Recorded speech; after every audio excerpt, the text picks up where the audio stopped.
Here at the Open Field, we are convening the greatest hearts and minds from around the world in different subjects areas to help people navigate their lives to the open field. And we're here with my great friend, Dan Mulhern, who is really an expert on leadership. And as we have spoken many times, leadership begins at home, begins within.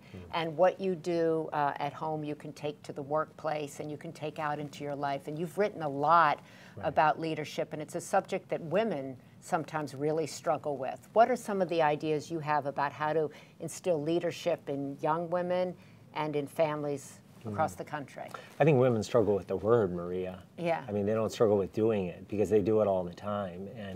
And their domain in the past, in your mom's and my mom's generation, their domain was home.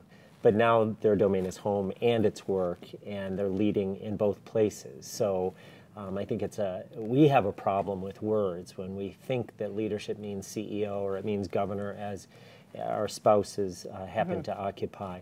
But what you were doing at home with 4 kids and what I was doing at home at 3 kids as the lead parent was leading. There are so many people who want to lead and don't even know how to begin.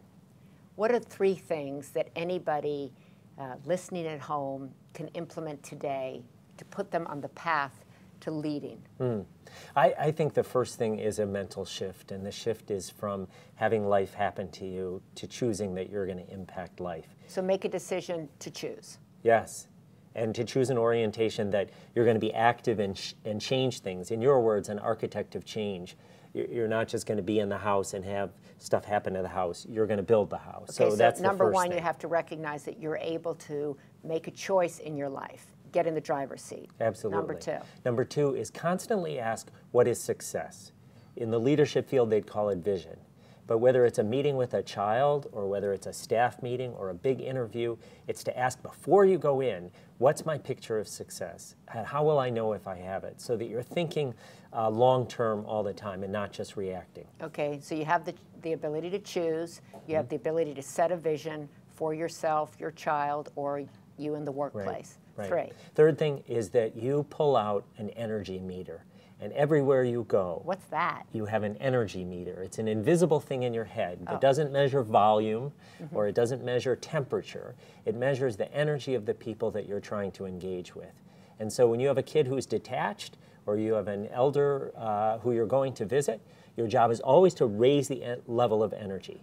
Occasionally you're bringing it down. A kid is too fired up, or the office is frantic and rumors are flying and everybody's wondering what's happening with the merger. But most of the time, you're driving the energy level up. And there's lots of techniques you can learn to do that. But the first thing is to always pay attention to energy. Is it on the way up, or is it flatlining, or worse, is it going down? Are people leaving us? Are people quitting? Are people leaving the dinner table and not engaged and involved? So to find out more from Dan, you're going to contribute from time to time in the open field, and you're going to help us navigate really our lives to better leadership at home, better leadership in whether we're volunteering at a school, in a neighborhood, if we want to get something done and be an architect of change. Absolutely, and I'm delighted to do that with you. And I also want you to come and write once in a while about how to promote better communication between men and women. Love to do that. Well, it's so great that Maria Shriver and I are together. Our spouses came into office together 8 years ago, and now we're both reimagining our lives and trying to help other people reimagine their life.